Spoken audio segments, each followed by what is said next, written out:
I'm glad I posted my last video titled "Conservatism is not equal to men going their own way" because it gives me a chance to explain to the people in detail the futility of relying on the Conservative Party to address men's rights. But first I want to make it clear that this is not an attack on Pine Grove or anybody else. This is an attack on a dysfunctional political strategy that is not and has not done anything for men for the past 50 years at least. And anybody who's watched my videos knows exactly how I feel about liberalism and Marxism and Obama and affirmative action and feminism. Nobody, and I mean nobody, who has taken the time to watch my videos can honestly say that I'm not vehemently opposed to that entire list. My track record irrefutably proves that the last thing I am is a liberal.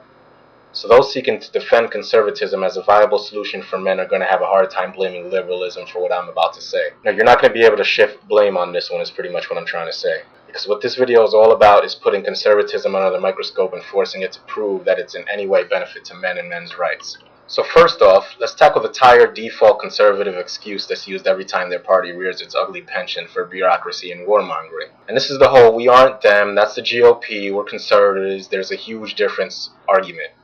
And then they go on to cite which politicians they believe are real conservatives, people like Jim DeMint and Ron Paul and so on and so forth. Now this is a classic case of selective argumentation. It's just as foolish as saying that Democrat X, Y, and Z aren't authentic liberals because real liberals do this and that differently. The question we need to ask is if these conservatives are so different from the GOP, and the GOP is responsible for the bad rap that conservatives are getting, then why do these politicians, including DeMint and Ron Paul, continue to identify as members of the Republican Party and the GOP? Why by now are we not seeing sufficient numbers of these Republicans who know what real conservatism is abandoning their party in droves? They consistently choose not to. They consistently choose to continue to identify with the political party that they claim does not reflect true conservatism at all. Now, Ron Paul had the people behind him.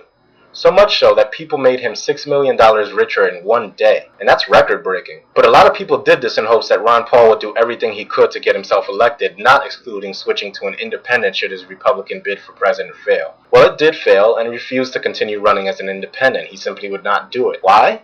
Because he identified with the Republican Party, not with this so-called benevolent branch of conservatives that are the last hope for America and so on and so forth. I think that conservatives simply have lost the ability as politicians to do their politicking without the blame liberalism for everything we can't accomplish crutch. But even more so, I think that the whole Republican-Democrat-ism schism nonsense is nothing but a counter-revolutionary valve designed to funnel American politics into a perpetual stalemate where the issues are rendered insignificant due to a linear way of viewing politics. Left of center, right of center, far left, far right, radical leftist, ultra-conservative. Get in line and pick your spot so we can get started on passing the buck back and forth. But whatever you do, do not ever under any circumstances deviate from that line. Deviation from the left-right line is exactly what both parties hate because both conservatives and Democrats know damn well that the left-right line lets them set the rules and the parameters for what they consider to be reasonable and acceptable discourse. What this leads to is if you're a Democrat, you better be real careful what you say about abortion, and if you're a conservative, you better walk on eggshells when talking about the validity of the war on terror. It forces people to accept an agenda they only partially agree with while simultaneously marginalizing those that might agree on some points but have completely different outlooks on the core issues of the party. And that's why the GOP and the Democrats had no problem working in conjunction to form the Commission on Presidential Debates, which has complete control over which candidates are allowed to take the stage at presidential debates. Funny, isn't it, that the Republican, which these exception to the golden rule conservatives identify with as their party, the Republicans have no problem collaborating with Democrats on an unfair memorandum of understanding to strong-arm independence out of presidential debates, which is exactly what happened to Ross Perot in his 1996 presidential bid. And so if a man with a net worth of almost $4 billion can't do anything to put a wedge in the left-right paradigm, do you really think that these two political conglomerates give a fuck about the common working-class men, the group of men most affected by divorce, child support, unjust wars, feminism, and homelessness?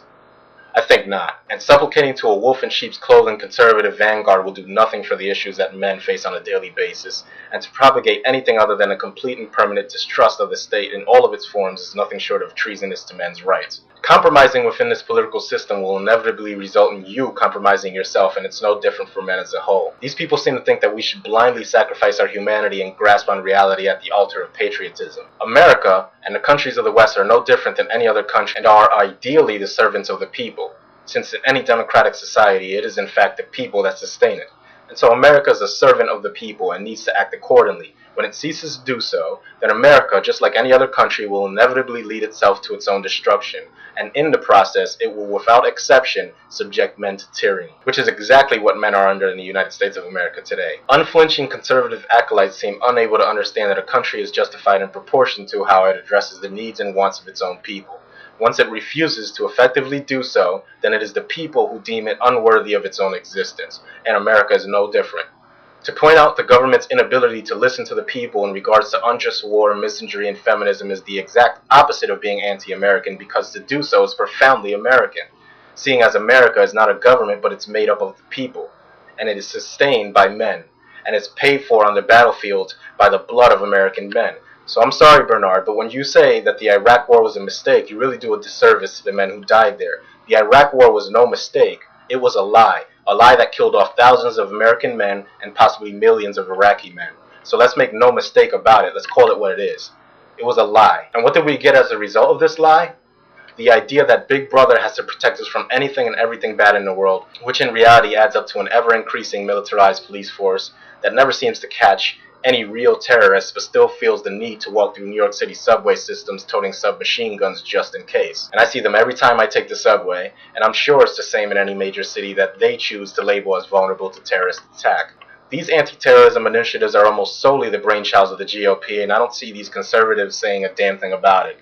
And to me, it's kind of ironic that you're now starting to see the slow and subtle transition from the main focus of the war on terror being on Muslims to being on now possible quote-unquote domestic terrorists, which of course will eventually come to include, and this is what they'll call you, radical right-wing Second Amendment defenders.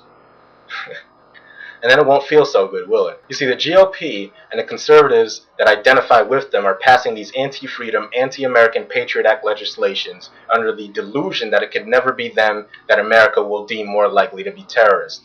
And what men going their own way should understand is that one day, considering the government's proclivity for using vague euphemisms, men going their own way could most certainly fit into the definition of what they're now calling, quote, lone wolf terrorism. Now, remember that they can switch the meanings of words and the perception of society at will. Remember that. But of course, to conservatives, it's just the liberal agenda carrying this kind of legislation out. The liberals have now hijacked the Department of Homeland Security and are using it to vilify the noble and honest right-wingers. You see, this is the type of sequential conditioning that baby steps the definition of terrorism into anything the government wants it to be. And that will eventually reveal the true purpose for militarization of America that not one conservative tried to address in any substantial and meaningful way following 9/11. It's a form of political correctness that dovetails with the region of political correctness that the liberals are generally charged with enforcing. The GOP is responsible for enforcing what amounts to the Orwellian equivalent of always being at war with Eurasia, for example. It's perpetual war in which we fight a shadowy enemy that we'll never truly know the identity of until it becomes crystal clear that the enemy is in fact ourselves. And by then it'll be way too late. It's the perfect PC equilibrium that ensures each party will look as if it's trying to accomplish something and then be able to scapegoat the other party when it fails to accomplish anything for the people at all. And the process simply repeats over and over. The last manifestation being, of course, Obama and how the Democrats are starting to see that what change actually means is more of the status quo. And the next manifestation will be in November, when the GOP figures out that voting in the quote-unquote golden conservatives cannot, by definition, lead to anything other than the status quo as well. So in conclusion, I just want to say that the faster that men, being the only group of people that can overthrow the militarized, culturally Marxist and misandric behemoth that America has become, the faster we realize that modern American politics is simply a failed repeating Hail Mary football pass, the faster we can actually address real solutions that at least have the potential to get results. That's all I really got to say. Good night. God bless.